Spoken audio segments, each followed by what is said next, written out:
Assalamualaikum warahmatullahi wabarakatuh. Perkenalkan, nama saya Triwulandari dari kelas 12 Akuntansi 1, asal Sekolah SMK Negeri 1 Keraksan. Di sini saya akan menjelaskan tentang strategi dakwah dan perkembangan Islam di Indonesia. Dari pembahasan tentang masuknya Islam ke Nusantara dapat dipahami bahwa masuknya agama Islam ke Indonesia terjadi secara periodik, tidak sekaligus. Pada bagian ini akan diuraikan mengenai strategi penyebaran Islam dan media yang dipergunakan oleh para pedagang dan mubaligh dalam penyebaran Islam di Indonesia. Salah satu arti strategi yang dimuat dalam Kamus Besar Bahasa Indonesia adalah rencana yang cermat mengenai kegiatan untuk mencapai sasaran khusus. Dalam konteks dakwah Islam, strategi dakwah yang dimaksud adalah kegiatan-kegiatan yang dilakukan oleh para mubaligh yang membawa misi Islam di dalam kegiatannya. Dari kajian di atas dan sebagai literatur, setidaknya terdapat beberapa kegiatan yang dipergunakan sebagai kendaraan atau sarana dalam penyebaran Islam di Indonesia. Di antaranya adalah perdagangan, perkawinan, pendidikan, kesenian, dan tasawuf. Berikut uraian singkat mengenai hal tersebut. Yang pertama adalah perdagangan. Pada awal tahun, saluran yang dipergunakan dalam proses Islaminasi di Indonesia adalah perdagangan. Hal itu dapat diketahui melalui adanya kesibukan lalu lintas perdagangan pada abad ke-7 Masehi hingga abad ke-16 Masehi. Aktivitas perdagangan ini banyak melibatkan bangsa-bangsa di dunia, termasuk bangsa Arab, Persia, India, Cina, dan sebagainya. Mereka turut ambil bagian dalam perdagangan di negeri-negeri bagian barat, tenggara, dan timur benua Asia. Kedua, perkawinan. Dari aspek ekonomi, para pedagang muslim memiliki status sosial ekonomi yang lebih baik daripada kebanyakan penduduk pribumi. Hal ini menyebabkan banyak penduduk pribumi, terutama para wanita, yang tertarik untuk menjadi istri-istri para saudagar muslim.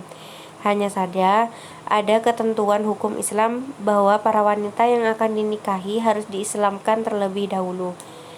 Para wanita dan keluarga mereka tidak merasa keberatan karena proses pengislaman hanya dengan mengucapkan 2 kalimat syahadat tanpa upacara dan ritual rumit lainnya. Ketiga, proses islamisasi di Indonesia juga dilakukan melalui media pendidikan. Para ulama banyak yang mendirikan lembaga pendidikan Islam berupa pesantren.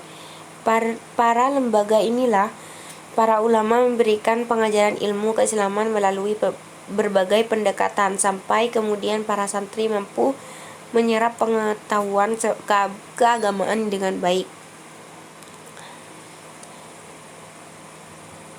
Yang keempat, tasawuf. Jalur lain yang juga tidak kalah pentingnya dalam proses islamisasi di Indonesia adalah tasawuf. Salah satu sifat khas dari ajaran ini adalah akomodasi terhadap budaya lokal, sehingga menyebabkan banyak masyarakat Indonesia yang tertarik menerima ajaran tersebut. Pada umumnya, para pengajar tasawuf mereka menghayati kemiskinan, juga seringkali berhubungan dengan perdagangan. Mereka mengajarkan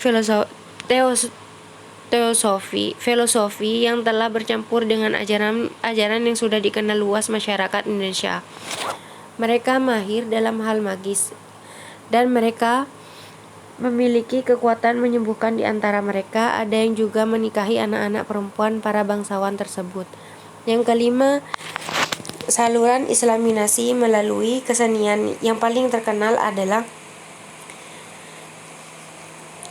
melalui pertunjukan wayang. Seperti diketahui bahwa Sunan Kalijaga adalah tokoh yang paling mahir dalam pementasan wayang. Dia tidak pernah meminta upah materi dalam setiap pertunjukan yang dilakukannya. Sunan Kalijaga hanya minta kepada para penonton untuk mengikutinya mengucapkan 2 kalimat syahadat. Sebagian besar cerita wayang masih diambil dari cerita Ramayana dan Mahabharata, tetapi muatannya berisi ajaran Islam dan nama-nama pahlawan muslim. Yang keenam, politik. Di Maluku dan Sulawesi Selatan, kebanyakan rakyat masuk Islam setelah rajanya masuk Islam terlebih dahulu. Pengaruh politik raja sangat membantu tersebarnya Islam di wilayah ini. Jalur politik juga ditempuh ketika kerajaan Islam menaklukkan non-Islam, baik di Sumatera, Jawa, maupun Indonesia bagian timur.